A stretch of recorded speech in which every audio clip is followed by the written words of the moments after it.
Meeting to order the Georgetown City Council. Could we please rise for a moment of silence? And then Mr. Singer will lead us in the pledge. I pledge allegiance to the flag of the United States of America and to the republic for which it stands, one nation, under God, indivisible, with liberty and justice for all. Thank you, sir. Madam Clerk, would you please call the roll? Mr. Lusby? Here. Mr. McEwen? Mr. Penn? Here. Mrs. Tingle-Sames? Here. Mr. Showalter? Here. Mr. Singer? Here. Mrs. Tackett? Here. Mr. Thompson? Here. Okay, we do have a quorum.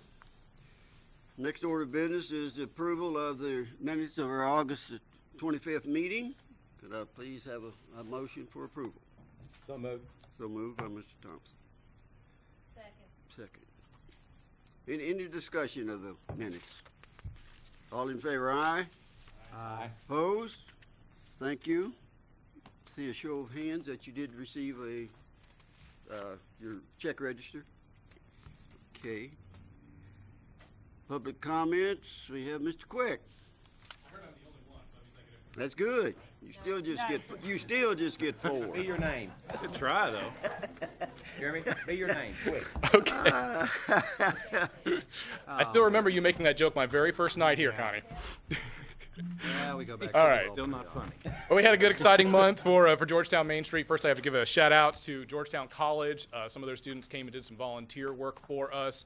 In this case, specifically sorting out the basement storage area, which I had been struggling through since I got here, but had about a half a dozen students doing an hour and a half, what would have taken me a good day solid.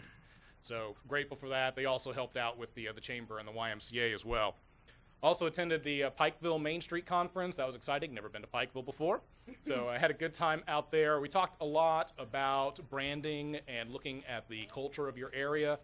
They had the guy speaking there who developed the Kentucky Kicks Ass slogan. So it very trending and controversial. Not all of that will work here in Georgetown, but came away with some great ideas. Also, just this last Thursday and Friday, I got to attend the Leadership Scott County Retreat, and that was a pretty awesome time, getting to learn about our skills as leaders, how to develop better, and trying to work on a project for our class. Of course, I recommended things for downtown. We'll see how that goes. We also had our board retreat this last month. That's the thing we do once a year. We get our new board together, and I get to do an exciting PowerPoint presentation. It actually is exciting. It's less than 50 slides, so they don't die in the middle of it. And do some refresher training for our seated board members, and also orientation training for the new board members. And it helped. There were some board members asking questions, which encouraged me because I'd realized that they probably needed a little more information in that area. Not going to name any names or topics. Also got to give a presentation at the Georgetown Scott County Community Connection, and had a great time there. Also trying to make plans to get with the Rotary and the night Kiwanis, or day Kiwanis. Also going before our board this month, I've developed a comprehensive fundraising plan for this fiscal year, and that was something that our organization has not had previously. So we're trying to take a much more thoughtful and deliberate approach to how we spend the money, which in large part comes from y'all. And part of that is to trend towards our goal of relying less on public funding. Also developed a membership recruitment and retention plan, and I'm working on a marketing plan, since that was one of the big elements of our budget for this year. Questions, comments, issues, concerns? Okay, thank you much. Very good. Okay, next, my comments. I have a couple of introductions to make. That's all I have to do. I told you at our last meeting that I had an interviewing board set up to interview our prospects for Public Works Director. We did complete that, and the recommendation of the panel that did the interviewing was that Ms. Linda Wise be appointed as our Public Works Director. I followed through with that recommendation. She was interim at the time, and she's now been moved to the Director of Public Works. And I might add that at this point, and certainly during the time she was interim, she's done an outstanding job. And she does have a tough job ahead of her, but I think she's well up to facing the task, and we're very, very glad to have Linda in that position. Also, I did announce that John Ward was to be our new fire chief. He was out of town at the time.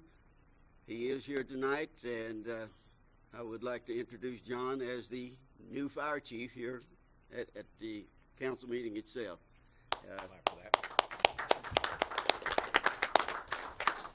There's no doubt he knows he has big shoes to fill, and I certainly have no doubt that he will fill those shoes. So, John, we're very glad that you are accepting of that position. Okay. Oh, yes, absolutely. I'll go down front for this one. We'll just keep sliding out of the way. Watch that step.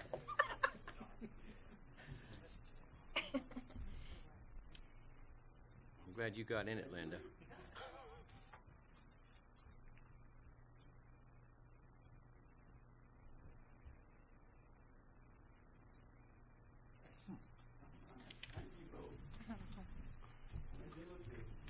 You'll be fine. You'll be fine.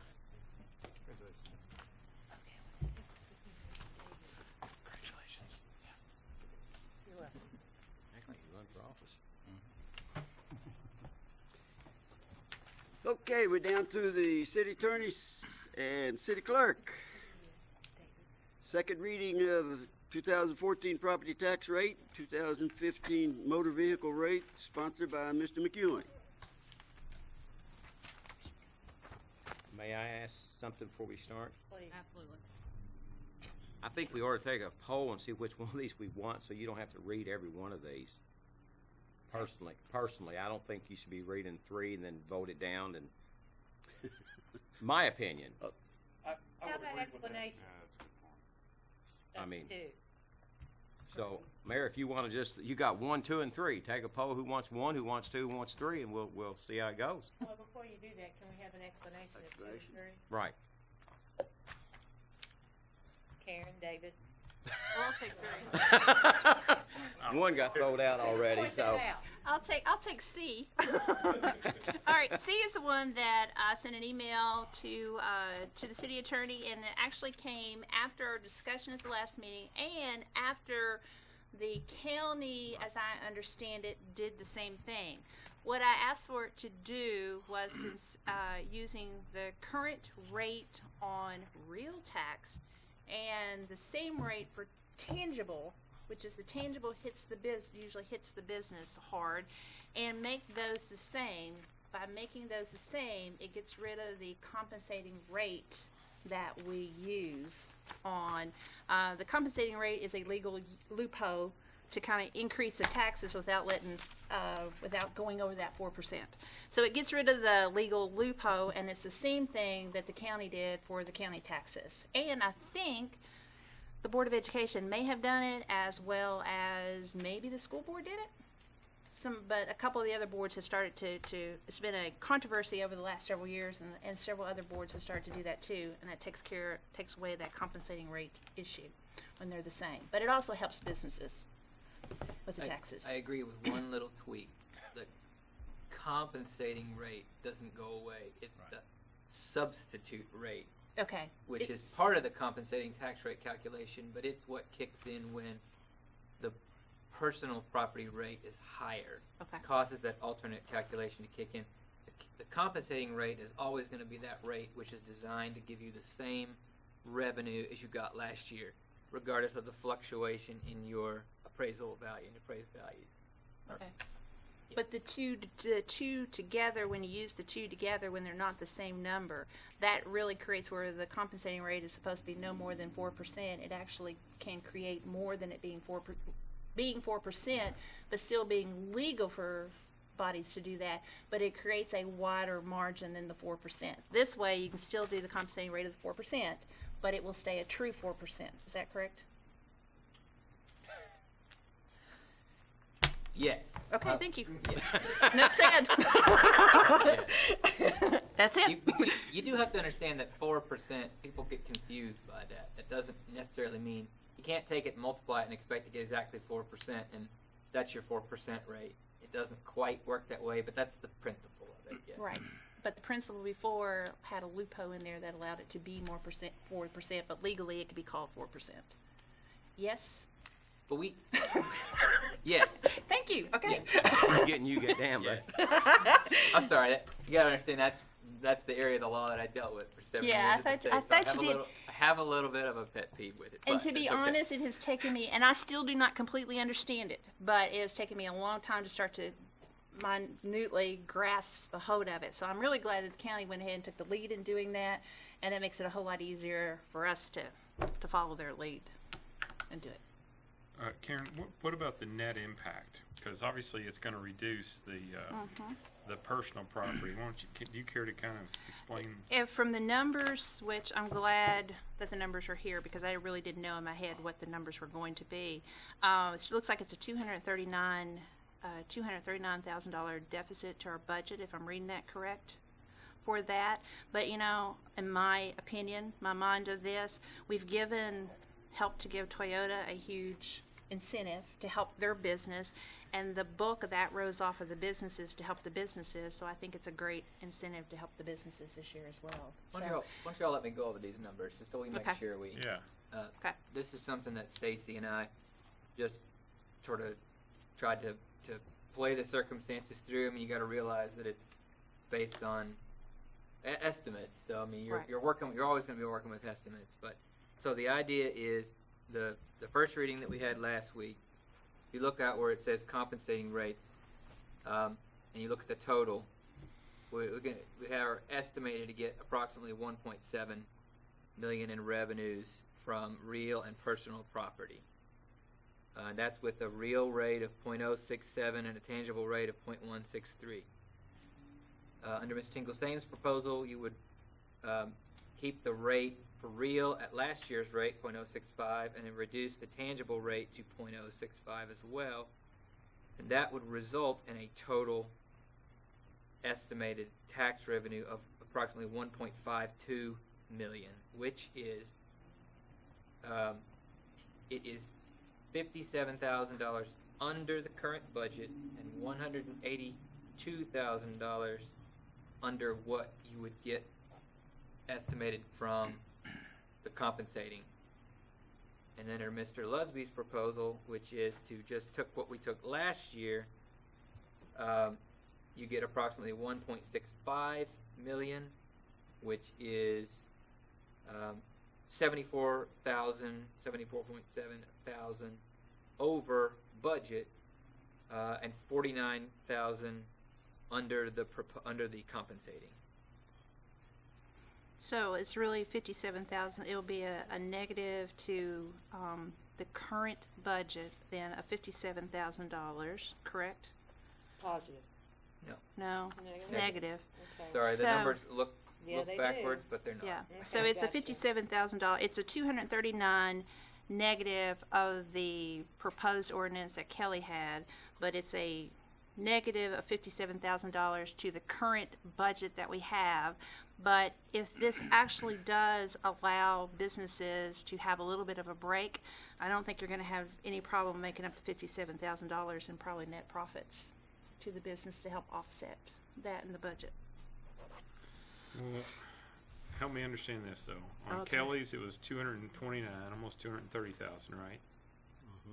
And then Karen, what you're proposing would be at 91,000, right? Is that kind of like On the tangible. Correct. Yes. on the tangible, right? Yes, and if you look up here at the top, they did put that on there. The budgeted for this year's tangibles, they've got 80,000 is what's in the budget. So really, that's only $11,000 different there on what's in the budget. But then you've got a little bit of difference in what the real Right. property is. I think you can't, unfortunately, you can't compare those two numbers Okay. because the way that we split them out doesn't work out exactly correct. That's why it's better to look at the total.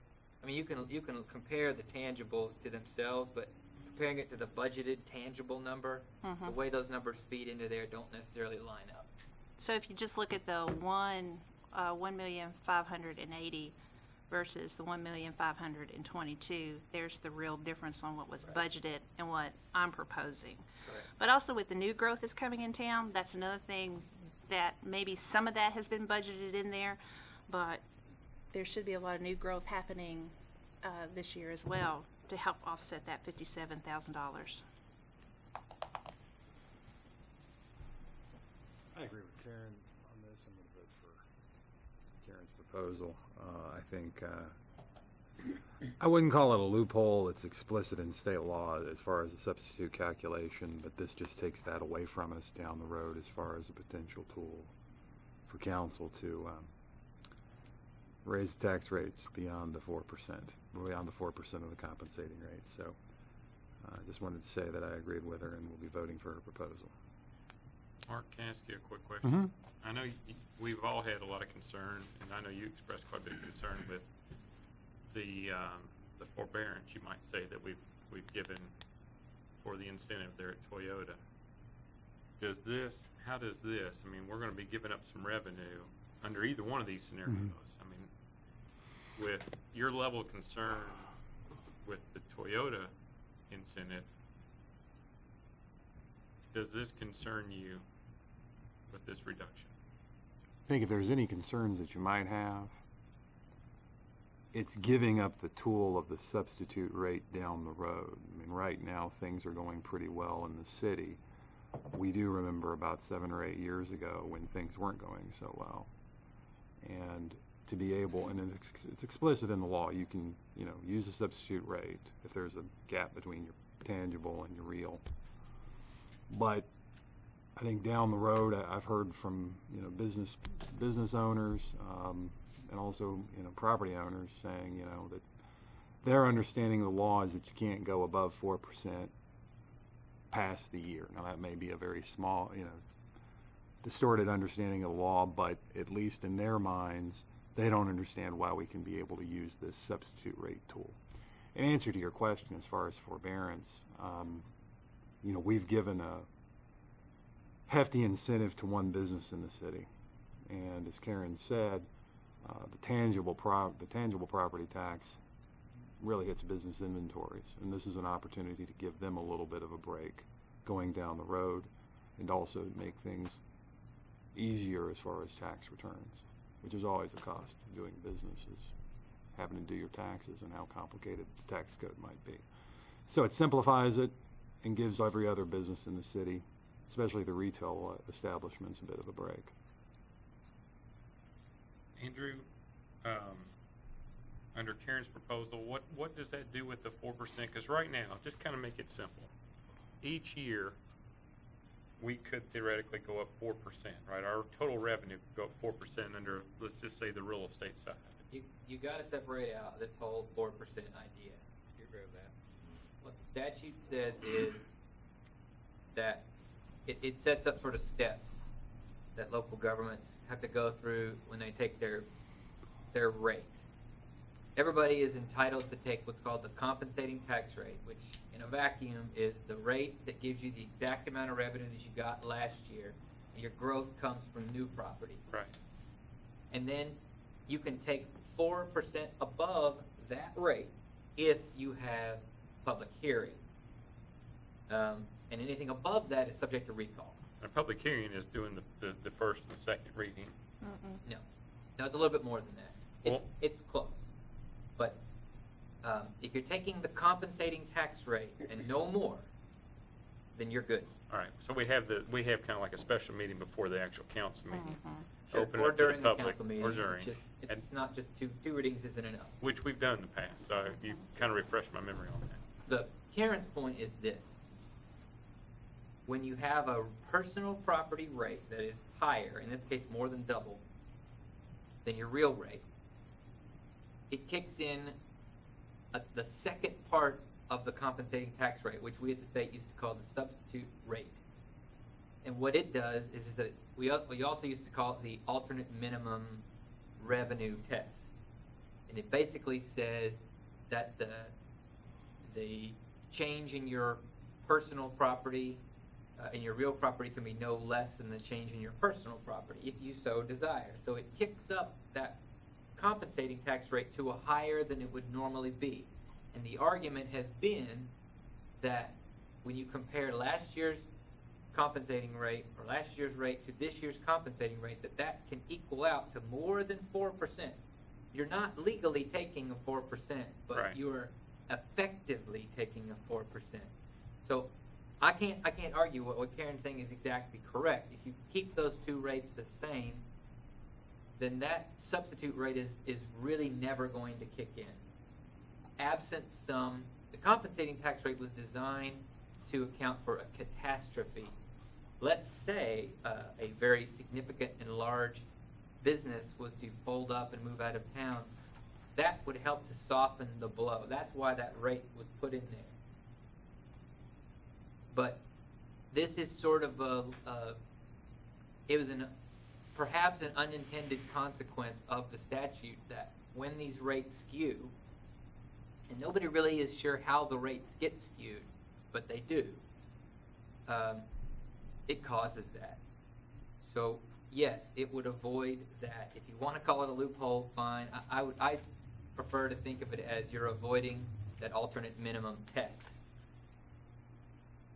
I only have two cautions, and that is, once you lower your tangible rate, you're stuck with it.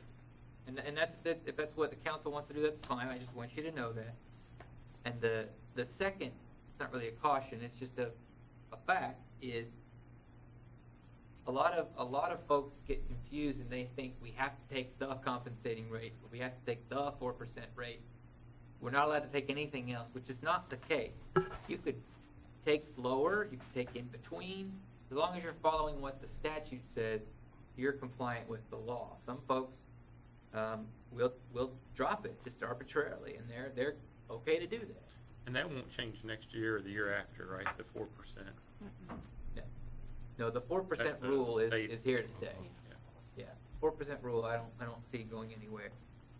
You know, the substitute rate, it stirs up a lot of passions in folks, and I understand that because it does not appear to comply with the spirit of that 4% rule. My statement is, what is in statute is merely a mathematical formula, and Georgetown falls in a place that many other folks fall, which is to have a higher rate intangible than real. So that substitute rate is always going to kick in. The key for me is you're not required to take it. But having the two rates would erase that argument, that constant back and forth argument, is this the right thing to do, is not the right thing to do. If I summed it up for everybody's Did you take care of it? understanding, You don't like it that way? I'm sorry. Yeah.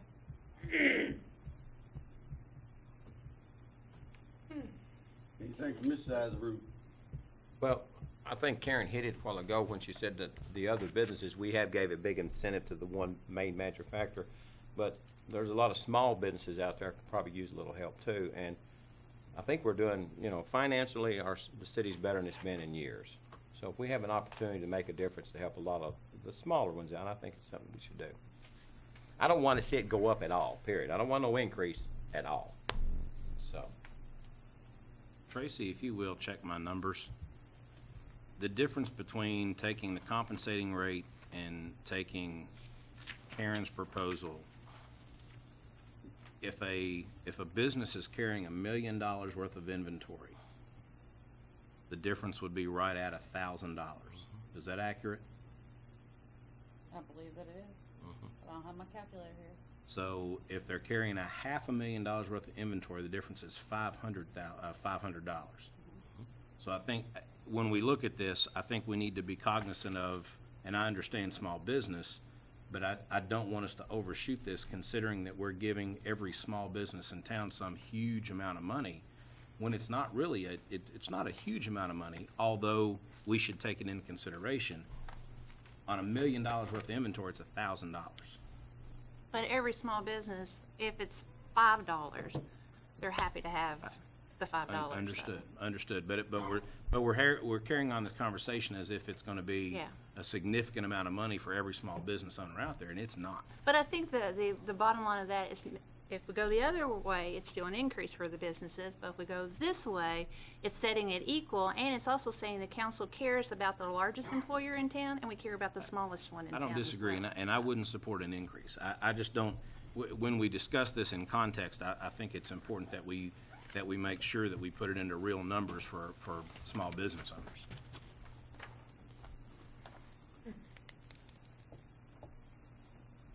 Well, when I file my taxes, if I get back $5 or $1,000, I'm very happy, so, you know, Just so you get back. just so you get back, so you're not paying more. And I think that's what this does. Well, just for the record, 2 of the proposals had no tax increase. I know. Okay. Well, Okay, which one actually, yours is the does. preference of the council? Do what, Karen? I said actually his Oh, does. I mean, it also gives away, I mean, it gives up that option of using the substitute rate. And going forward, I think that's a positive sign for businesses and for residents in the city is you can bank at least on no more than your taxes are going to go up 4% off the compensating rate from the year previous. 4%, yeah, well, 4% from the compensating rate. I won't get into it, but anyway, yeah, 4% off the compensating rate. Okay, which one does the council prefer, and we'll read that. Well, I, of course, prefer mine, so. Go down the line. Bubble A. What's the second reading? Yes, the second reading, you don't want to It's throw it's that a off. first Second. reading for Karen. I'm saying, going down the line, we have a second reading, there's no reason to Yeah. have that, is that what you're saying? Take a I simple like straw. Karen's, Okay. I'm good. Right. No, we're I'm- talking I'm about the fine with- second reading on the first one. No, we can just, Yeah. let's go with what Karen's got on the first reading, in my opinion. So, and eliminate A and C, is that the consensus of the council? A and B. A and B. A and B. A and B. Karen is C. Oh, I'm sorry, David, Shoot, it was close. trying to eliminate Tried, you weren't there. Way to smooth it in there. Okay, so we'll read Karen's, and this will be the first reading of this ordinance. Yes, sir. An ordinance providing for and making the real property, personal property, motor vehicle, and watercraft tax levy for city purposes for 2014. Sponsor Karen Tingle Sames. Whereas the City Council for the City of Georgetown, Kentucky is required by KRS 92.280 to enact an ordinance each year a tax levy on real property, personal property, motor vehicles, and watercraft. Now therefore be it ordained by the City of Georgetown, Kentucky as follows. Section 1.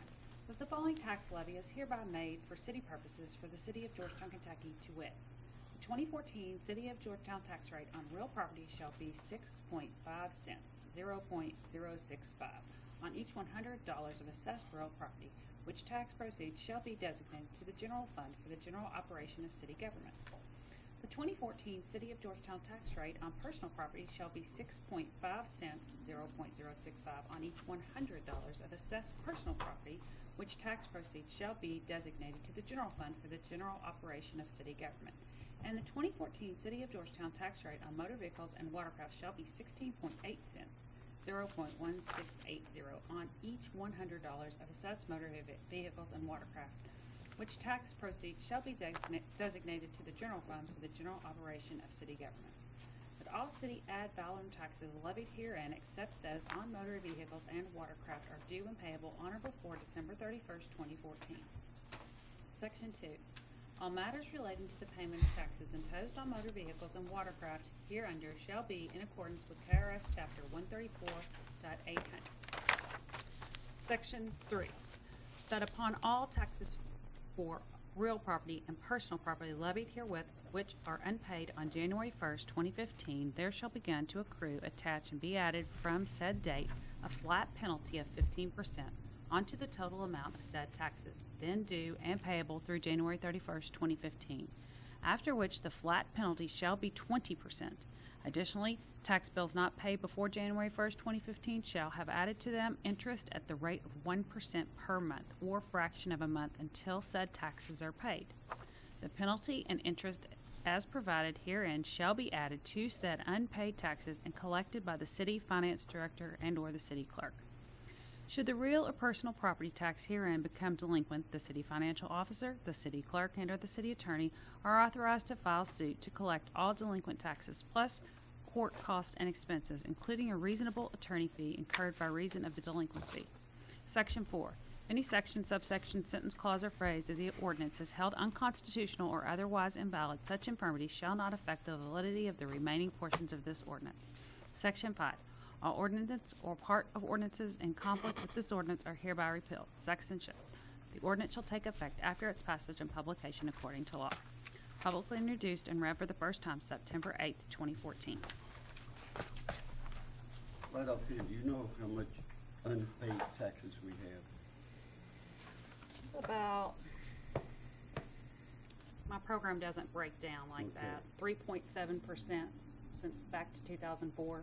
So we've collected a lot of back taxes. I know you have. Mayor, can I make a quick, maybe a comment or a question, just so I understand? The impact is about 100, on the tangible side of it, it's about 130,000, a little over $130,000, let's just say this coming year, right, in terms of revenue? Yeah, something like 130, 100. How about what you're? Oh, yeah, 130, you're right. What we're giving up? 140, I guess, compared to maybe what the compensating rate. But anyway, over a 5-year period, it's about $700,000, right? That's about right. That's kind of what we're foregoing by doing this, which seems like a lot when you say it in that context. Yeah. And that's, kind of the way I guess I was thinking of it when I was just saying, hey, I think we should keep it level and have no increase. I mean, I understand where Karen's coming from, and I'm certainly an advocate for that. But I also know that in years past, and it's been a while back, the water company, for example, they came to the council and they proposed a 5% rate reduction. And we thought that was the most wonderful thing we could possibly do, and it got zero attention. I mean, it was, no disrespect, Dan, it's probably down in the middle of the newspaper somewhere, and really it got very, very little attention. But on the other hand, I think it was a 1.8 or maybe a 2% increase one year that we had to do for the water company. And the room was, full of people that were kind of upset with their water and sewer bills, and we had some folks on the council that were concerned with it too. So I'm just sharing that with you. I know this is the first reading, and I'm supportive of it, but at the same time, there's a multiplier effect when you do things like this. And when you look out 5 years, if that's $700,000, if you look out 10 years, that's 1.4 million. All of a sudden, that's some pretty strong purchasing power for the city, in terms of either payroll or equipment or vehicles, whatever the case may be. So anyway. Well, you also have to look at it if new businesses comes in, that's going to kind of drop out some now. And we're anticipating Georgetown continue going forward. We are. So. So it's certainly with population, and keep that in mind That's when true. you consider, I know. a drop in revenue. Well, you might end up getting as much revenue next year as we got this year with the decrease. And We did excellent in the revenue category last Right. year. I don't know that there was a line item Right. that we didn't come in Right. over budget, Right. which was So, wonderful. I'm just sharing some. I can still read yours. No, it's okay. Well, I do have a question, because, I know everybody's trying to wrap their brain around it, but one of the things that Andrew said is that if we do this, what Karen's suggesting, what does it make us stay at that we can never change again? Did you say that was the tangible or the real? Well, The substitution. like I said, the way you get to that higher tangible rate, that's something that doesn't happen overnight, is my only point. You didn't go from 0.065 to 0.163 in 1 year. Right. The law wouldn't allow you to do that. Right. The law got you there gradually. It's what we used to call the rate chasing effect. If you go back to where you are, you're not going back to 0.163 again for a long time. Maybe never again. That was my only point, was this is not, it's not something you can do temporarily. It's something that you essentially do for the discernible future. Okay, Okay. so if we kept it at the same rate that it is and didn't do anything, like what David was saying, does taxes go down in essence, because you said we lose revenue according to this? That we're still losing some, not as much as what Karen's saying, But will that still not help the businesses by it staying the same? Compared to the compensating rate, it would. Yeah, right. What David said. How long, I mean, we're talking about 4% a year. If we go from a 163 to a 065, and we suppose it took that 4% every year, how many years before we ever get back to that 165? Impossible to tell. It's impossible to tell because that is going to depend on your fluctuations And growth. in growth. Yeah. That's right. My only concern is that it sounds good now, and I'm definitely not in favor of raising any taxes because I think that we are doing really well, is that if we don't look out futuristically, like what David is saying, what are we doing to ourselves down the road? You're giving back money to the taxpayers of Georgetown so they can in turn then make the decisions of how they want to spend it and spend it back into the businesses and the local economy, which will spurt the local economy. But aren't we doing that if we keep it the same rate? and No, not because raise you're it? taking it and letting the government make the decisions on, because there is an increase, so the increase would come to the government side.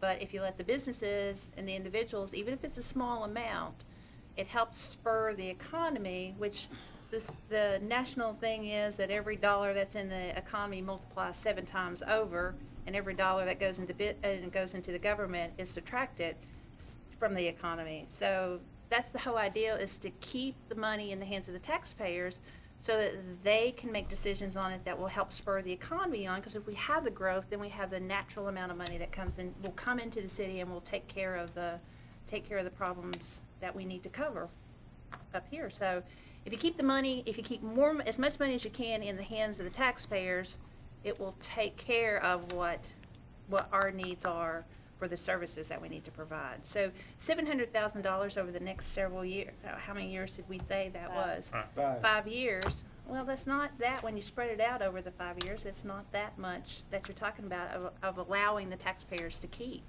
So like this year, it's $57,000 is kind of the number of tossing out there. Will be $57,000. That's a truck. Or that maybe if we got stretched, maybe that's a truck we postpone for buying until the next year or something like that.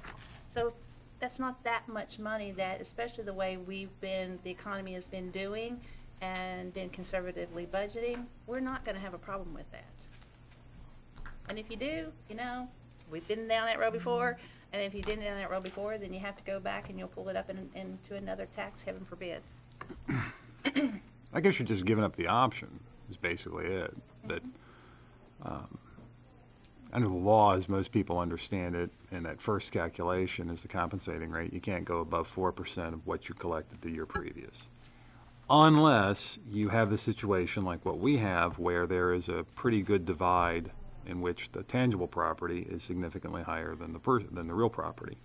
In which case, the law explicitly, it's not a loophole, explicitly allows you that second calculation, which can yield a rate higher than the 4% than the rate 4% higher than the compensating tax rate.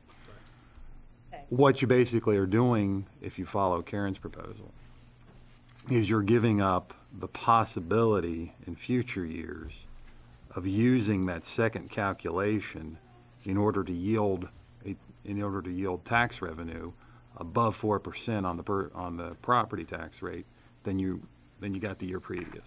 It's right now you have the option of collecting more than you did the year previous of more than 4%. And there is no more stable tax that we've got than the property tax. I mean, we know that firsthand. Insurance premium, net profits, and the payroll tax. There's nothing comes close to the stability that you can bank on with the property tax rates. And I guess it's comforting to know going forward, well, if things get really bad, we can always go with a secondary calculation to try to get as much money back in the city in times of financial exigency.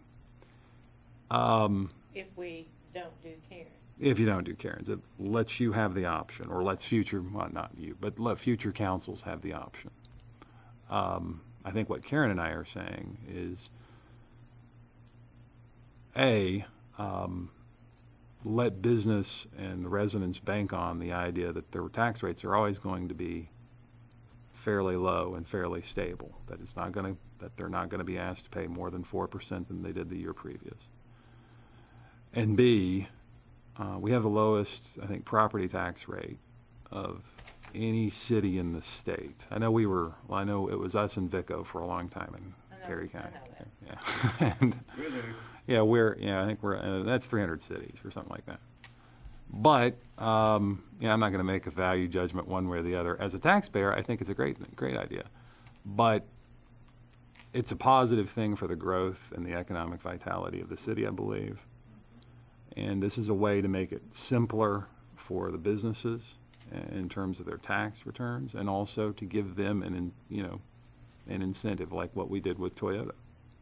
And retail is a very important segment of our economy, and that helps them as much. That's the business that helps more than anything else. Tracy, is there any way that you can go back, say, for the last 5 years and figure out what we would have collected had we done this 5 years ago versus where we're at right now? Because David makes a great point. In the next 5 years, what are we giving up? I'm kind of curious as to how we've done that in the past, and is it as significant as $700 and some thousand in 5 years, or is it more than that? I believe I could do that. It's not going to be exact. That's fine. It's going to be roundabout. Ballpark figure would be fine. I want it just all want me to the penny. So you want me to take it back to? I think 5 years. I think 5 years is a good judge. 5 years taking the tangible tax back to the same as the. Well, I'm gonna throw this in just for giggles. Just giggles. Yeah, just not for the first giggles. part. Okay. While I'm understanding everything that Karen and Mark both are saying, and that it does make really good sense, but I also am trying to think futuristically as well, because we were in that place at that time in 2008, which was not fun. That could we read David's ordinance as well and then choose 2 weeks from now? I'm just asking if that would be a possibility, just so for 2 weeks from now I can ask more questions, please. Is that okay with everybody? Sure. It's fine. Thank you. At your service. Karen, you said no, didn't you? I said, she did ask, I said no. She asked everything, right? There were 6 others that said yes. Okay. An ordinance providing for and making the real property, personal property, motor vehicle, and watercraft tax levy for city purposes for 2014. Sponsor, David Lesby. Whereas the City Council for the City of Georgetown, Kentucky is required by KRS 92.280 to enact by ordinance each year a tax levy on all real property, personal property, motor vehicles, and watercraft. Now therefore be ordained by the City of Georgetown, Kentucky as follows. Section 1. The following tax levy is hereby made for city purposes for the City of Georgetown, Kentucky, to wit.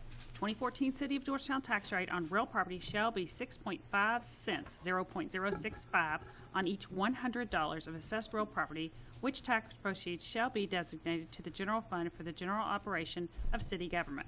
The 2014 City of Georgetown tax rate on personal property shall be 15.89 cents, 0.1589 on each $100 of assessed personal property, which tax proceeds shall be designated to the general fund for the general operation of city government, and the 2014 City of Georgetown tax rate on motor vehicles and watercraft shall be 16.8 cents, 0.1680 on each $100 of assessed motor vehicle and watercraft, which tax proceeds shall be designated to the general fund for the general operation of city government. That all city ad valorem taxes levied herein, except those on motor vehicles and watercraft, are due and payable on or before December 31st, 2014. Section 2. All matters relating to the payment of the taxes imposed on motor vehicles and watercraft here under shall be in accordance with KRS 134800. Section 3. That upon all taxes for real property and personal property levied herewith which are unpaid on January 1st, 2015, there shall begin to accrue, attach, and be added from said date a flat penalty of 15% onto the total amount of said taxes then due and payable through January 31st, 2015, after which the flat penalty shall be 20%. Additionally, tax bills not paid before January 2015 shall have added to them interest at the rate of 1% per month or fraction of a month until said taxes are paid. The penalty, and interest as provided herein shall be added to said unpaid taxes and collected by the city finance director and/or the city clerk. Should the real or personal property tax herein become delinquent, the city financial officer, the city clerk, and/or the city attorney are authorized to file suit to collect all delinquent taxes plus court costs and expenses, including a reasonable attorney fee incurred by reason of the delinquency. Section 4. If any section, subsection, sentence, clause, or phrase of this ordinance is held unconstitutional or otherwise invalid, such infirmity shall not affect the validity of the remaining portions of this ordinance. Section 5. All ordinances or parts of ordinances in conflict with this ordinance are hereby repealed. Section 6. The ordinance shall take effect after its passage and publication according to law. Publicly introduced and read for the first time September 8th, 2014. Thank you. Okay. Mayor, can I share just one brief thing, and I'll move on? Okay, that's all right. I don't. No, I'm not, this is very important. I Go think it ahead. is.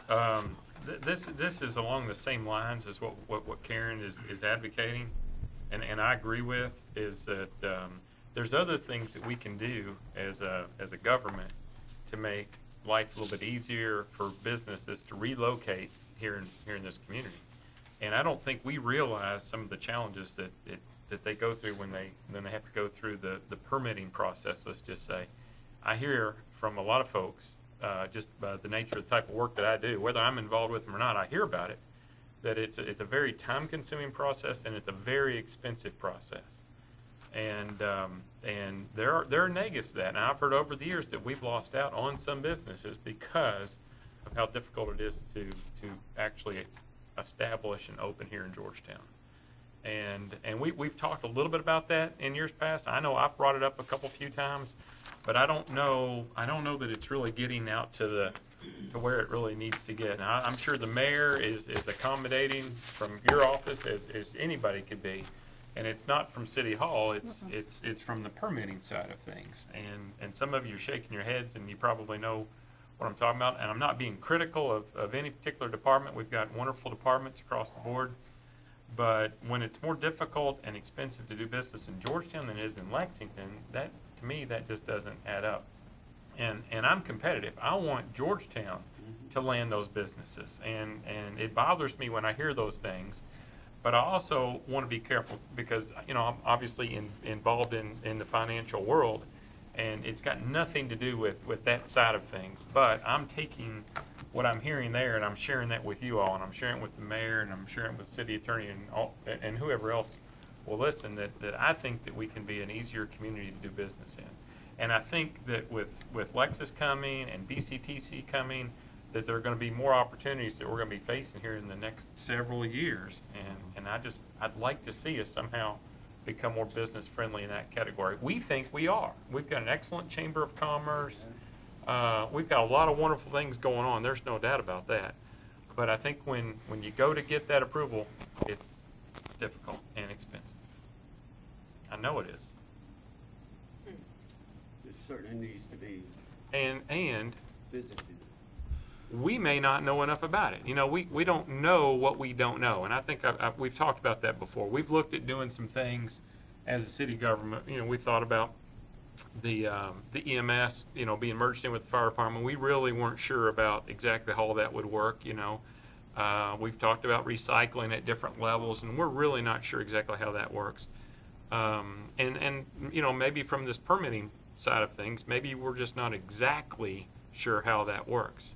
I don't have the answer, but I know that there is a bit of a, it's probably more than a perception. I mean, there's definitely a perception when you talk to some of these general contractors that are coming in here, or some of these folks that are looking and establishing a business here. There's a perception, and then they run into the reality as well. I think a lot of it is kind of the incentives, maybe. I mean, I know that we have a shared planning and zoning that operates through a board, but I think we feel more keenly, based upon our own budget, our own budget and the challenges we faced in recent years, feel more keenly the business climate. And I think the key is from our standpoint, is to take more of an active role in the permitting process through building inspection, electrical inspection, and planning and zoning. Because, we're the stakeholder, I think, that is most directly affected by the business environment, much more so than the county or some of the other special taxing districts. I agree with you completely. I mean, I think this is a city, I think the identity of the city compared to, say, Versailles or Paris or Midway and the other places is that this is a really vibrant, dynamic, changing, and evolving city. And I think the fact that we're so open to business and allow people to express themselves economically is the key to what makes this city so great. It's a real city of I will, you know, of going out and finding your way and doing what you can and working as hard as you can. And I think whatever we can do to facilitate that is, I think that's the basic thing that we can do as a city government. And it certainly helps us in terms of payroll tax and net profits tax revenue. So I think the key is to go in and try to find out, you know, city leaders and David and maybe myself, try to figure out every part of the permitting process and figure out how to expedite it and answer the question of whether or not we need to take a more hard and fast role down the road in terms of planning and zoning and permitting and what we can do as a city government to expedite it as much as possible. We're not, you know, it's the same thing to me of, you know, making a rule of not tearing down your box cutters downtown. I mean, if to make a rule saying arbitrarily you're not allowed to have a certain business or have a certain job or help your family as much as possible by working, that's certainly a stand by and large the city doesn't need to be taking. David, you being in the financial world is not detrimental to this body. No, I think not either. Well, I appreciate that. And if this body feels that needs to be looked into, I think you could certainly head that up for us. Yeah. Well, Mark said he would be willing to help. Yeah. If this is something that you're hearing, and in your position, no doubt you do hear the pros and cons, then and if it's not pro for us, then we need to be looking at it. Yeah. Well, we've discussed one shop for everything, and that's one of the biggest issues I've heard. You've got to go 3 different places to get your stuff. You know, and we've discussed that, trying to merge, and we've not ever accomplished it. Well, so. you know, when I came back into office in, 11? Remember we had the meeting on Saturday? We had those 10 points? That one is the only one remaining that we haven't been able to fulfill. Right. Is one stop. Right. And I think that was one of the main things, is that they had to drive, seemed like for 2 or 3 hours to get, you know, spend an hour here, hour here, hour here to get your permits, so. David, I'm glad you're heading that up.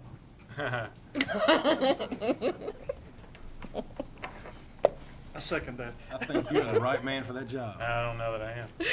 David, I didn't throw a rock at you. No, I You hit it too, Mayor. I think I hit you. No, I just think with your expertise, and this being a situation that needs to be looked at, you're the one that needs to head that up. Okay. And I appreciate you accepting that. Yeah. We all do. Dave, you got anything else you want to discuss? Yeah. You want to go back to the other Can you tax? report to us next one-stop shopping? Okay, let's move on down to the next item. First reading of an ordinance amending the Code of Appeals Board. And folks, did I skip one? Yep, skip one. Yeah, Tied that's in so there. many. Budget amendment. First reading of an ordinance amending. No, budget. Budget amendment D. right here. No, where is it? D. Yeah, D. There you go. D, first reading, budget Second amendment. reading. All Second right, reading, second budget reading of this. And our finance director had a little accident over the weekend and is on crutches, and she's not here tonight, so we'll let Tracy read it. And Andrew? We'll have to phone her in if we have any significant questions. There were no questions last time, and I'm sure Stacy does such a great job. Hopefully there won't be any this time. An ordinance amending the annual budget ordinance for fiscal year July 1, 2014 through June 30, 2015. Summary. General fund. Prior year revenues are increased by $320,376. Community services expenditures are increased by $5,000. Transfers to other funds are increased by $335,000. Debt service expenditures are decreased by $45,000. Grant fund. Revenues are increased by $33,615. Fire department expenditures are increased by $33,615. Environmental Services Fund. Transfers in from other funds are increased by $60,000. Stormwater expenditures are increased by $60,000. Expenditures of $172,500 are moved from the Capital Expenditures Department to the Stormwater Department. Capital Projects Fund. Intergovernmental revenues are increased by $125,000. Transfers in from other funds are increased by $275,000.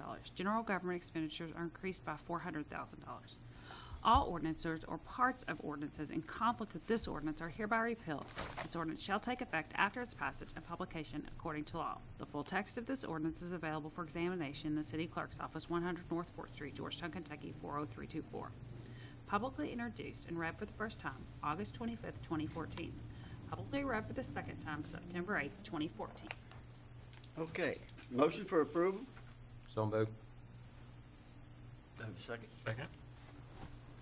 Any discussion on the budget amendment? Roll call vote, please, as second reading of the ordinance.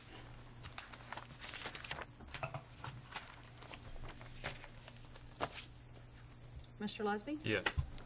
Mr. McEwen? Mr. Penn? Yes. Mrs. Tingle Sames? Yes. Mr. Showalter? Yes. Mr. Singer? Yes. Mrs. Tackett? Yes. Mr. Thompson? Yes. Very good. All right, now we can drop down to the amending of the Code Appeals Board. First reading.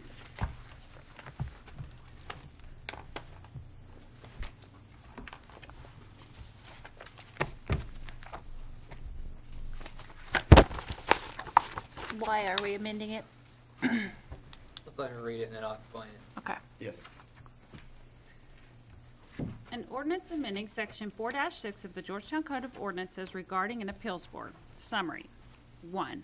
Amends Section 4-6 of the Georgetown Code of Ordinances to split the Code Appeals Board into two boards.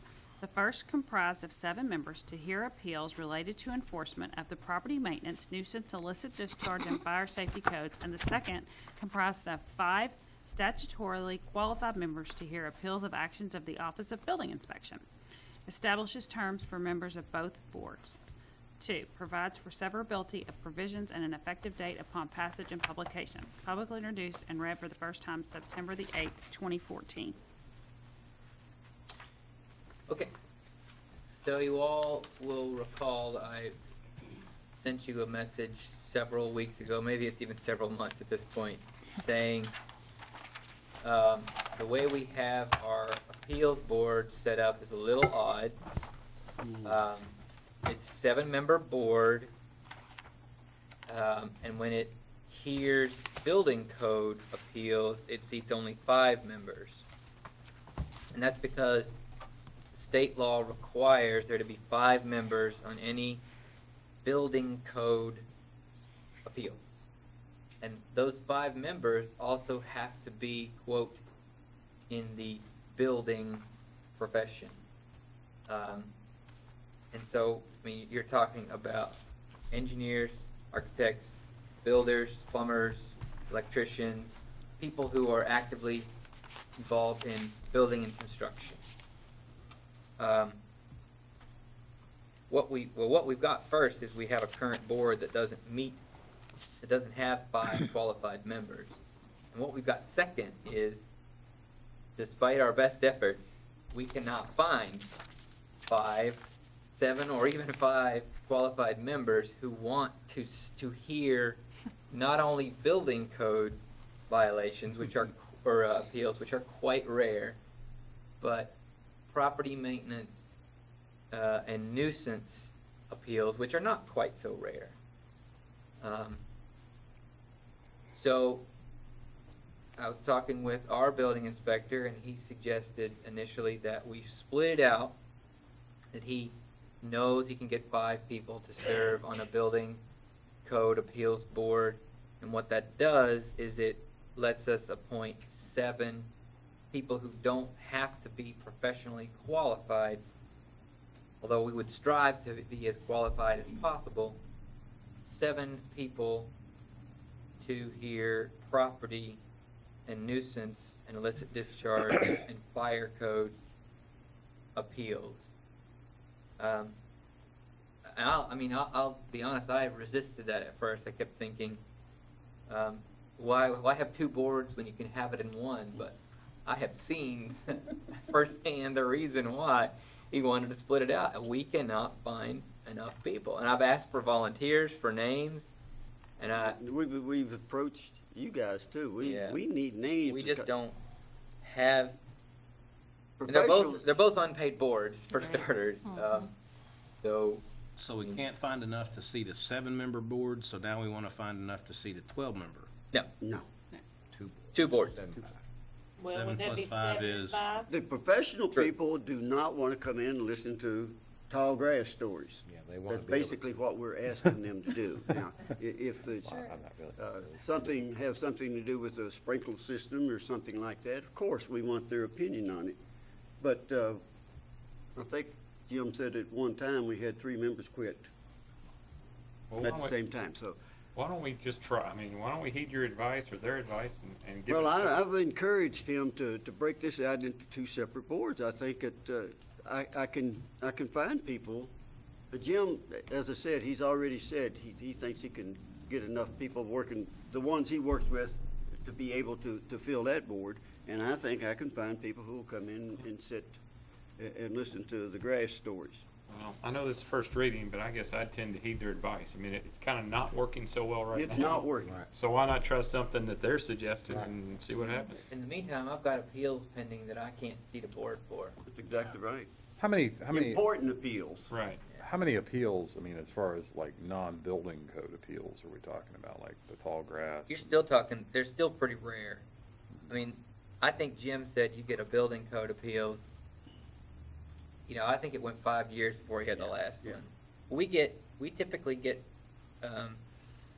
nuisance and property maintenance code appeals at least once a year, twice a year, depending on who the person is, several times a year. What you looking at you for, Mark?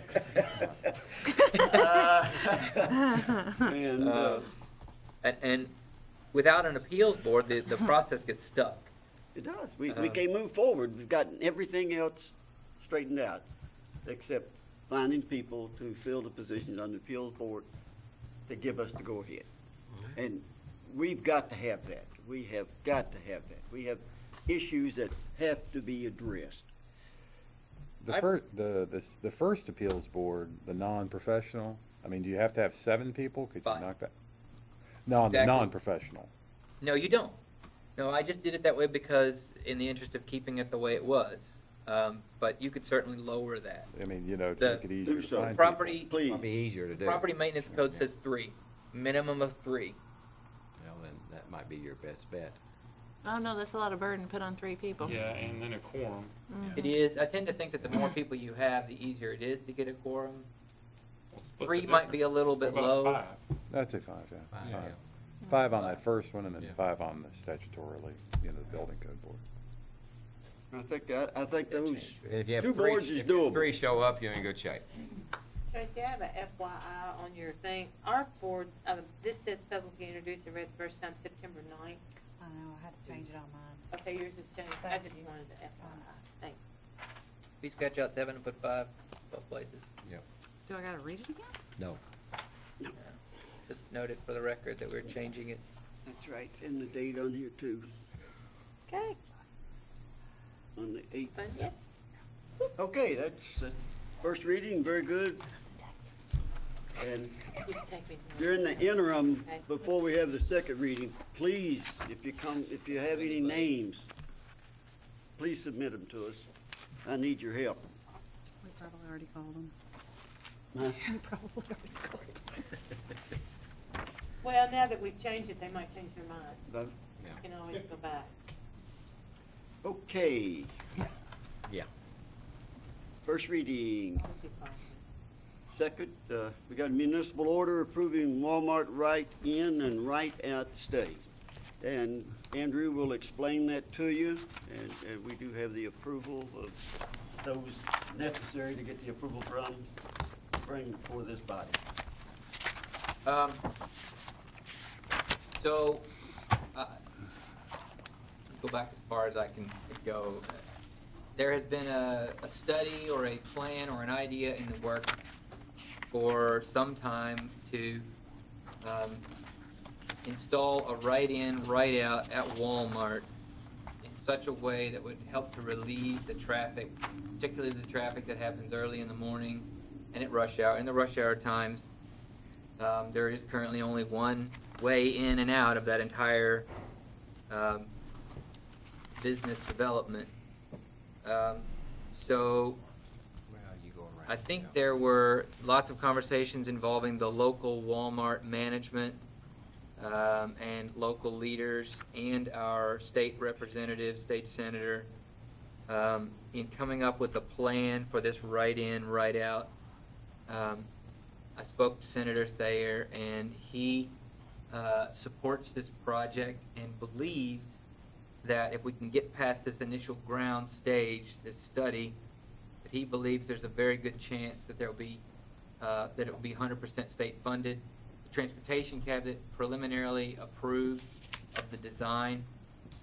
Their requirement for granting an access to a state road, Cherry Blossom Way, is that there has to be this feasibility study, this traffic study, an appraisal, and there was one other item, a design. You submit those three things, they give you preliminary approval, and we move from that point. Walmart, for various corporate reasons, can't really. They had a proposal from a particular engineer who's been involved from the get-go. They only contract with approved vendors, and a lot of those approved vendors are nowhere near the state.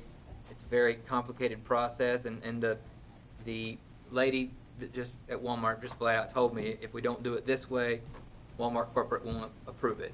But they approved essentially passing that money through the city of Georgetown to that engineer to do that study. He's agreed to do it for a cost of $24,000. Walmart has sent us a check for $24,000. So what this municipal order does is accepts that, makes that acceptance contingent upon us having no further financial burden, responsibility beyond that $24,000, no responsibility to do construction should it be approved, and it approves the contract with the engineer for the study. As he said, we're simply going to act as a pass-through Yeah. agency for that. The city will not be at anything financially. And they're actually, and Brad said, there is another way out, but you got to go around and go into Cherry Blossom behind the hotel, but 99% of the people comes through the light and turns. It takes an average of 20 minutes to get out of the parking lot at Walmart if it's a afternoon at 3, 4 During o'clock. the 2 times that he mentioned. And it's in Walmart, you've got several projects that they are hearing, and this is one that they approved. So this is very unusual that they put funds up, but they realize how much of a need it is over there. And with Damon and Ryan supporting this, I think it would be very beneficial for this community to have that right in, right out. Again, we have the $24,000 check in hand already. Yeah, and this has been going on for 2 or 3 years, and we finally got things rolling. So, and I think it would be very nice to see a unanimous vote for Ryan and Damon to show them that we are supporting this, that we are interested in trying to get rid of some of that congestion out there, and this will do a whole lot for it, a whole lot. Any more questions? What is exactly the right-in, right-out? Are we thinking about a new entrance? Or? Yeah, I'm glad you asked that. What it basically does is, I don't know the exact position, but picture somewhere halfway in between the exit ramp to the interstate and Oxford? Old Oxford? Old Oxford? Osborne? It's called something on the other, connector and whatever it is on the other side. Picture going on the southbound lane, Cherry Blossom. All right. You can only, at that entrance, make a right into Walmart, and coming out of it, you can only make a right out of Walmart.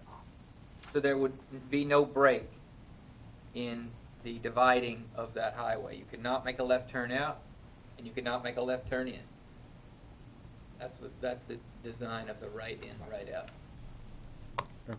And they're going to take it from 4 lanes down to 2 and add a bike lane, too. Who, the state? Yeah. Well, Anything else?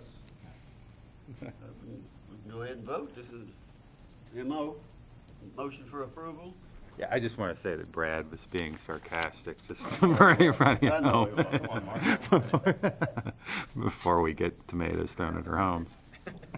Motion, Mayor. Motion by Ms. Tackett, Second. second by Mr. Finn. Any further comment or sarcastic remarks? All in favor, not aye? funny. Aye. Opposed? Okay, we'll proceed with this. Mayor, I'm going to abstain just because I do own some property in that vicinity. So. That's all right? We'll accept that. Approval of animal control interlocal. We had a few changes, a couple changes that was requested from the county side. First, I want to say I want to apologize for not bringing this back to you all earlier. Just been a little busy. But if you'll recall last, I think it was back in maybe early July, late June, we brought before you for approval the animal control interlocal, and you all had requested certain changes. I made those changes. I sent them over to the county. I had discussions with Glenn. He suggested a few helpful tweaks. And then the county considered it and requested some additional tweaks. So it's back before you now. And if you have any questions, I'm happy to do my best to try to answer what those are. And the tweaks the county asked for were? Oh, let's see. Let me. I apologize. Hopefully, I've still got it here.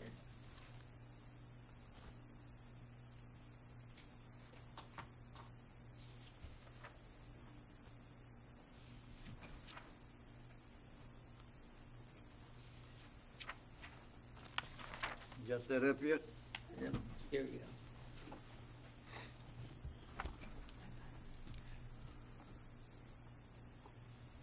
Okay. So Glenn requested that we add the sheriff as a party, which makes sense because we're talking about authorizing law enforcement to assist. We had a list of folks authorized to request such law enforcement assistance. We had it listed as the city and county, or I'm sorry, we had it listed as the judge, I believe, in the county, and we added the city and the mayor to that. And he asked to authorize the county to dispose of its real property, including the animal shelter. We had this distinction that we made between not being able to dispose of property with or without approval. We generally drew that line on no disposal of real property without approval. They asked for that to be, since they own the real property, to be able to dispose of the animal shelter. I don't see as that being unreasonable since they already own it. I don't know either. The fiscal court requested that we have in there an insurance requirement of $1 million per occurrence, and they requested that we add in the aggregate. That's I'm not in the insurance business. I'm not sure I understand the technical necessity of that, but that's what the request they've made. Also, to specifically list the insurance deductible as one of the shared expenses. It was already implied, but they wanted it listed specifically. And they wanted to return to the original termination language, which if you look at it, really just involved changing one or two words. It did not in any way change the substance. They agreed. We had gone back and forth on that termination provision and when we would do it, and we finally ended up just saying, no matter what the reason, no matter what the timing, at 6 months. They agreed to that. They wanted the termination language essentially to mirror what was in the first couple of interlocals that we approved, so I did that. It was essentially a grammatical change. That's it. I have a question on the insurance. Sure. On the suing capabilities on the insurance. Before, was it just that if the animal shelter was sued, was it strictly county being covered, or was it city and county Has They should be covered as an entity for both. for both. Okay, so like the dog that had the incident with where they chopped the leg off of the one that they took in from the county, if that owner had sued them, we would have been sued as well? Well, you can sue anybody you want. I mean, the question is whether it sticks and whether you're liable for it. Right. And I mean, I'm not going to say that the insurance they have is necessarily going to cover us, but we also have our own insurance. But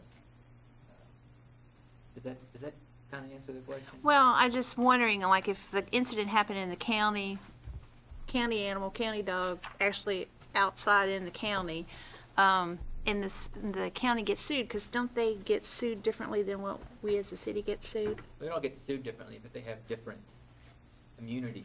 Yeah, than we do. right. And we don't have those immunities, so if the lawsuit came up, let's say a lawsuit came up, they got sued because we don't have the immunity the same way they do, can sometimes we end up being on the hook more so than what they would be? It's always possible. Okay. It's always possible. Okay. We do have indemnity provisions in there. I mean, what you do in these contracts is you do your very best to try to mitigate the damages and to protect, but there's no 100% shield. I'll just be honest, there just isn't. Right. Any other comments? Motion to approve? Motion. Second by Mr. Showalter. Any further comments? All in favor, aye? Aye. Opposed? Opposed. Okay. You got that carried. Okay. Approval of electrical inspection interlocal. Folks, this, for all intents and purposes, exactly mirrors. You could basically take the word building inspection and strike it out and put electrical inspection in there. In hindsight, we probably could have just done the two under the same, but we didn't. If anybody has any specific questions about it, I'm happy to answer, but it flips them. Obviously, the county runs this one, so everywhere where it says city, it can say county, but the terms are otherwise identical. Motion for approval? So moved. Second? Second. Showalter. So it's done, so. Showalter did. Any further comments? It's a 90-day termination notice on this, is that correct? So I Double check that. Read that correctly. Mayor, I also understand that they've had a couple of resignations in that office recently. Can you see if they can provide us with some kind of a continuity plan on keeping the office open? This is one of those areas that we've talked about on several occasions, and this may be an opportunity for us to, look at what David was mentioning earlier in ways of kind of making more efficient this process to better serve the people in the city. Get that. Yeah, can we have just furthering along Brad's point, exactly how they are operating right now with, are they outsourcing at this point, or, I mean, is the work, I know there's been a lot of new construction, and if there is, if they don't have all the staff necessary, I'm curious to see exactly how they're accomplishing their workload at this point. Well, it's administered by them. But we pay half of it, so we can ask. Okay, yeah, we can do that. There's open records and all that. I'm just curious to see how it's being run right now. And that is 90 days, he said. You heard him? 90 days. Yeah. Okay, we'll go back to that. I know the common model in other counties, in Harrison County, for example, is outsourcing electrical inspection. I just wanted to see if that's what, we had maybe been doing some outsourcing over in the electrical inspector's office to deal with some of the staffing difficulties at this point. Right. We'll take a look. Got that all? All right.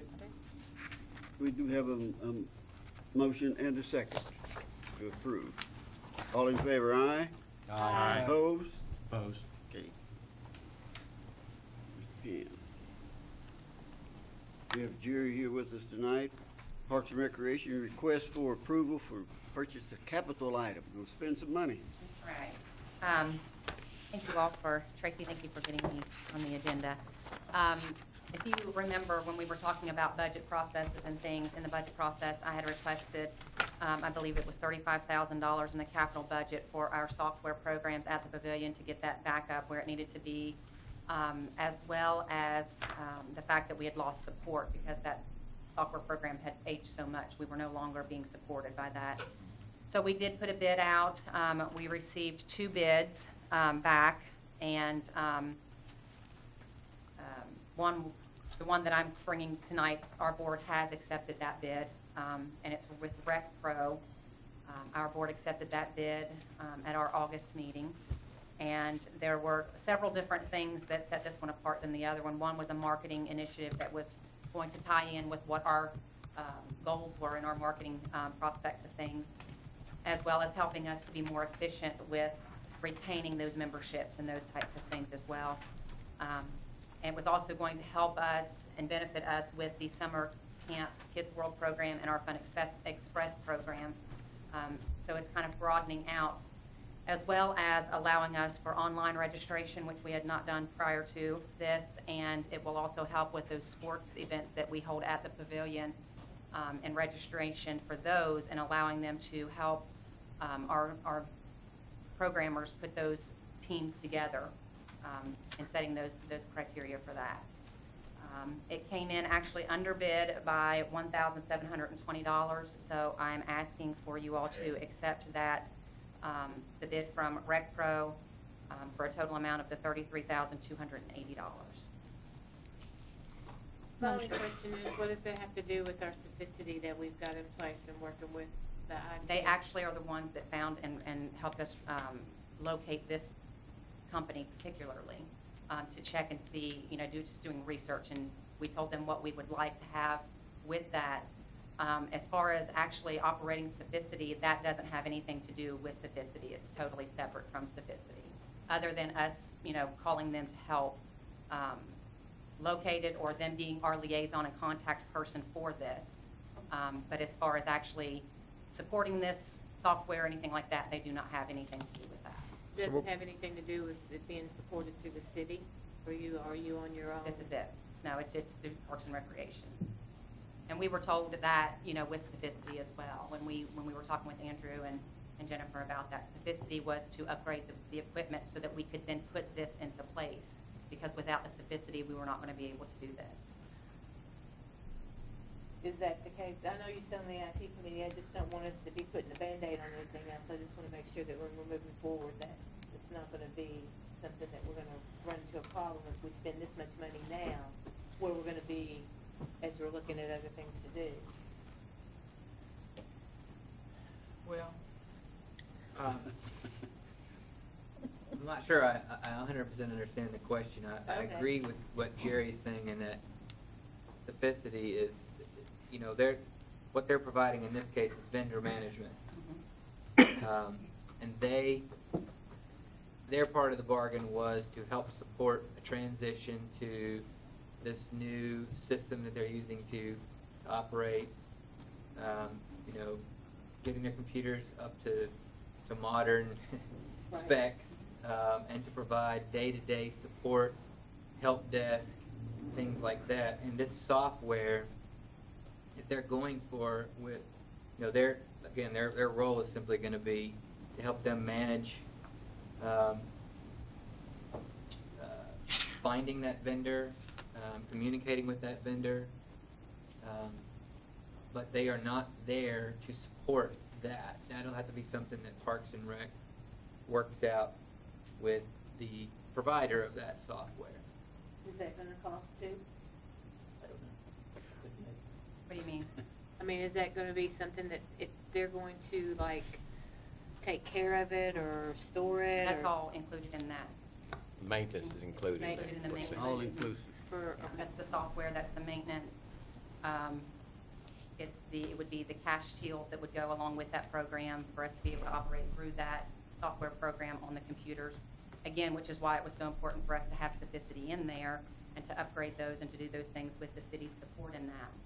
Because without that, we would not have been able to. Those computers, and I'm sure Jen can tell you, those computers were quite aged, so it would not have been Yeah, I know comparable with that. I just want to just make sure that the money that we're spending, Yes, that it's not going to come back and bite us Right. $35,000 yeah, when we're looking at trying to do something with our IT. right.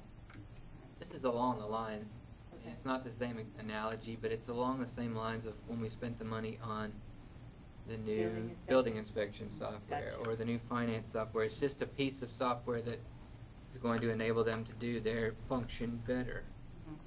Obviously, though, it is a piece of technology, and you all are going to have to be able to show that you can make it work with your current infrastructure setup. And sitting on the IT committee, that's something that we've discussed. It's something that's a concern.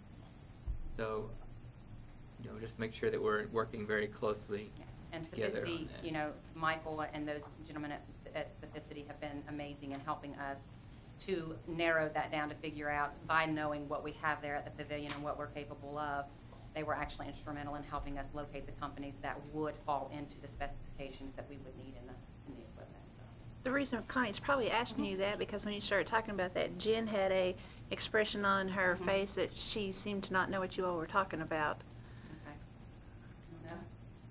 So I didn't know if Well, the Sufficity was put into. when you said their name, then it made me comfortable with it because that's who we hired to help Right. out with the problem. Right. Sufficity was actually also, like Andrew said, was that vendor role for us as well. So if the city were to need any kind of assistance in trying to figure out a software program or something like that, they would be able to aid in that as well. So that's the reason we chose to go with them. We didn't have to do that. We could have just put anything out there, but with Sufficity's help and them and the city's help and getting us up to date with what we need in our technology, we felt it was only responsible to go with them and making sure that we found the individual companies that would be compatible with that. What does RecPro allow you to do? Well, I can send you the entire bid if you would like, but it just basically, I went over some of the highlights with it. It, improves customer service. We are able, I don't know if you all remember in the presentation I had spoken about us being able to, one, register online and retain all of that information. Also geographical information that we would be able to retain through putting addresses in there. We would be able to utilize that as far as future programs. If we have somebody that signs up for swimming lessons, it'll hold all of that information in the software program, and so we can actually queue those things out and send mass emails out or flyers or publications letting them know that lessons are coming up. Or it helps us to manage the accounts more feasibly with knowing when memberships are going to expire. Those reports are constantly going to be printed out to let us know when those things are going to be expiring so that we can then again focus on retention for those customers as well. It tracks age, gender, race, grades in school. It's particular notes with medical information or special needs that a patron may have that we need to know about. It's patron-based.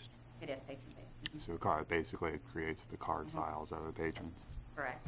And it makes And notes part on of those. that, and part of what, the other thing that Jen and Sophisticity and we had all had talked about too was the security things and Andrew and I had discussions at length about the security and what we're required now through security and making sure all of those documents are secure, and that is one of the things, with Sophisticity, but as well as with this program specifically as it pertains to medical information as well. And that's part of the package built into it. Who uses RecPro? Is it Um, primarily? They gave me a But primarily, is it Parks and Rec departments or Primarily, health yes. clubs? the city of Clarksville in Clarksville, Tennessee, Recreation, the village of Evandale in Ohio, city of Mustang, Pennsylvania in Oklahoma, Higginsville in Missouri, as well as Valley, Alabama. How about any, departments.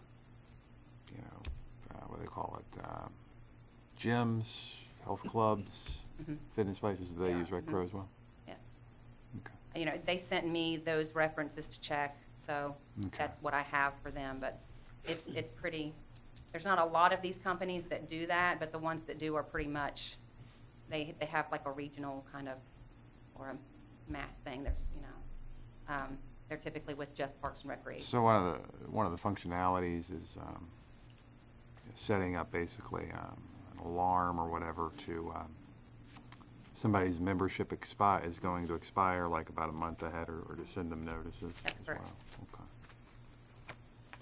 well. Okay. Okay, now I hear a motion for approval So of moved. Jerry's request. So moved. Sound like she did her homework.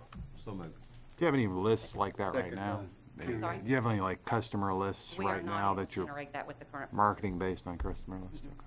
And that was one of the things that Councilman McEwen had talked with me about several times in both budgeting processes. And that was one of the things that I had promised that we would be looking into, were those marketing endeavors, as well as that customer retention, with us being able to get those notifications printed. And Is there anything as far as, I guess, equipment maintenance tied in with RecPro?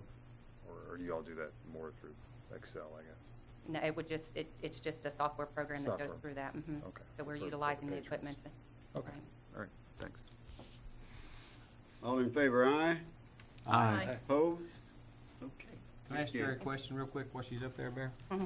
Yeah. How did you turn out in the aquatic center this summer? How? We are pulling those final numbers. Okay, haven't got them yet. No, I haven't gotten those yet, because Terry is still in the process Okay. of trying to make sure everything is going where it needs to go over there and shutting things down with that. So my hope is that obviously we have our meeting in September. I'll have those numbers for the board when those come available. just But I email will that? email those to you all, or I don't Appreciate it. even mind coming in and going over those numbers and explaining those to you all as well. It was a hot, August was terrible, so you should have been busy in August anyway. Yeah. Jerry, I have a question for you. It came up in the mayor's debate, was something about Ed Davis, the funding for Ed Davis and the $100,000. Can you do a breakdown of where that money goes? I think that was the question somebody had. Absolutely, and I did get questions with that as well.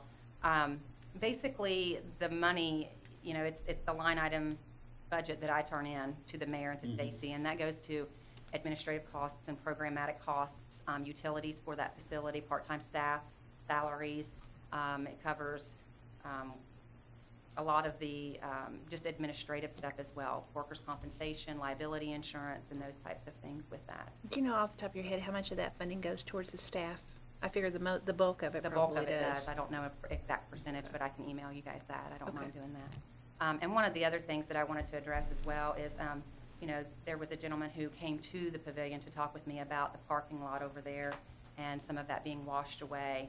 And that was taken care of the very next morning. And that's where that conversation had come into place Okay. as well. Great.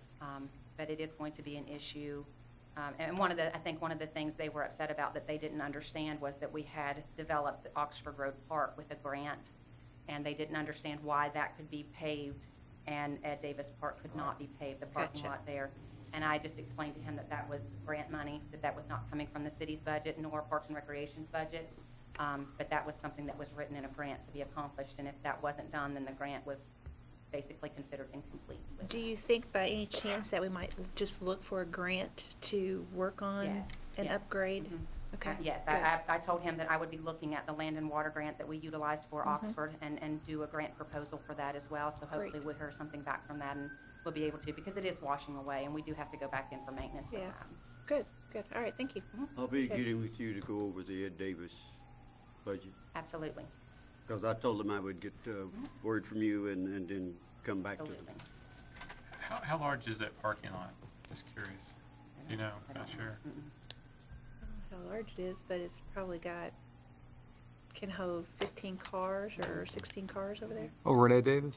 Uh-huh. Oh, gosh. I'm over there pretty often. I'd say it's about 12 to 16, something like Yeah. that. Mhm. Okay. Chief, give us an update. Thank you, Jerry. Thank you. What's exciting been going on in the police department? Nothing, actually, that's good. That's good. That's good. We did the numbers for the interdepartmental, interlocal initiative that we have, and as of today, we have 20 agencies that have approved their interlocal and 7 that are still in the process. So by the end of this month, we'll be meeting, we're having all of our meetings here in Georgetown. So we'll be meeting like somewhere around the 25th, and we'll be boots on the ground hitting I was still saying, in this each is- of the jurisdictions. We've not had any council turn down the proposal. Not a single council so far has turned it down. This is gonna be great for Central Kentucky, and I'm so glad we took the lead on this. And we have been awarded a $5,500 grant for vests from the Homeland Security. So we apply for those every year, and they're actually helping to replace our vests as we need. So It's great. Cool. Great. I want to tell you how pleased I was at the explanation you gave on TV about the military equipment that we have been able to pick up. And I think cities throughout will thank you for that. Yeah. Because they're all in this thing with us. Well, we have saved a great deal of money, and we would still get those weapons. We would have been using our own local money because we need them. Absolutely. So, but we're using It just makes surplus sense. military equipment. Hey, Chief, can I mention one thing? I did have the opportunity to speak with that organizer from that Extreme Rampage, and there was some level of interest if you wanted to try to put something together and maybe get with him or have him get with somebody with your department in regards to the obstacle course and maybe having some type of a fundraiser to raise some money for the police If you department. want to give me his contact, I'll be glad. So you want me to? Yeah, absolutely. Okay. Or, yeah, I'll be glad to talk to him. Okay. Sit down and talk to him. Okay. This is the season for those letters and all that. Yeah. So. Oh, as a matter of fact, we made contact with ECS, who has their criminal justice class, and they're going to come out to our obstacle course toward the end of this month, and we'll conduct some classes for them, and then walk them through the O course and show them, what the requirements are and stuff like that. So we're working really closely with Michael Tackett out there and our criminal justice students. So it's been great for that too. Yeah. Thank you, Chief. Ms. Linda, Public Works, municipal order approving the purchase of a truck. That's in the budget. It's in the budget. It's a 1-ton Dodge. We're gonna use it for the salt spreader, and it'll have a plow assembly fitted on the front of it, not in this purchase price separately, but that's what we're gonna use it for. And it's $29,390.25. State contract. Are you surplusing any truck? We will, I don't know which one yet. It might be more than one. Okay. Do you have enough trucks and blades for everybody's prediction of the snow for this winter? I don't know, I'm gonna be in Florida. Oh, not now you're not. No, not now. I'm really dreading that. I heard that forecast, and I so hoped it wasn't gonna be like that. No, I'm not looking forward to that. I'm not a. So this is for your salt. This is for the salt spreading. That it has the spreader on the back and then blade on the front, and Salt just eats metal up so bad. I wonder if you could get that truck coated on the inside or with something to kind of help from. there's actually a bed. It has like a liner Okay. in the bed that protects from that. And we, at the end of the season, we take all that equipment apart, hose it off really well, treat it, spray it, get all the salt off of it. And we're actually now, I hate to tell you all this, but we're actually now getting the equipment ready, getting it up and ready now, checking it out, getting Could it snow next assembled. week. You never know. Oh my gosh. Don't say that, Marvin. Okay. Start growing that beard out now. You go. Motion for approval. So moved. I didn't get a motion. Somebody else did say. Get that. Both those. All in favor, aye? Opposed? Linda, can I ask you another question while you're up here? Just about the grates on the. Okay, Mike has been by himself all this last week. We have the main mechanic's been off for extended period of time with knee surgery, and we have the assistant mechanic, and Mike has been filling in for that. He ordered the material, and we got the material in. The assistant mechanic's back from vacation this week, so there's a possibility he can actually start the assembly this week on it. We still, while we have 3 good trucks now, we still have 3 that are kind of senior citizens, and it takes a lot of. Whoa, watch out now. In the truck world. That Marvin had mentioned the grade on Highland, there that storm sewer, that a lot of the spalding, it still looks pretty rough. I was by there a lot, but the rebar is, you can see the rebar. It's on that. It's between 109 and 107. They're on Highland Avenue, not Court. Right across from the Island Avenue. Funeral parking lot, Big on the difference. corner, which are, Yeah, you can't miss it. I mean, you can fall in it. yeah. Is that the one that we've already been working on a couple of times? I don't Haven't think touched that. We so. haven't I don't touched think that. so, no. Yeah, it's there. It's like this, when you drive up and the grate's open and it's about that big of a hole getting into it, isn't it, Mark? Yeah, it's between 109 and 107 where Miss Lucas used to live. I've spent about 3 days on Highland Avenue trying to find where that really goes and where it Yeah. ends up and how many different places it starts and stops and all of that. If you need to get into the drainage system, there's where you can get in. Yeah. Is that where you can? Yeah, you can, yeah. Yeah. That's how big it is. Eric used to have some, I don't know telling where it is now, but Eric used to have some information on that one in particular, up there, on the one that's by the funeral home. Eric had some information on that at one point in time, Eric Larson. So I don't know if Kyle would still have it or not. We've been involved in a lot of stuff up in that area. There's some drainage issues, I guess, up there, and some water spouts during some of the recent rainings and stuff like that. Yeah. We'll go back and look at it again. And if you haven't noticed, Hamilton and Maine, Oh, it's great. Almost ran Yeah. over a worker the other day. I'm kidding. the sidewalk has been completed there. Looks good. That's really good. Any other Thank you. council comments? Entertain a motion that we adjourn. James is for that, and Marvin said he's second. All in favor, aye? Bye. Opposed? Thank you all.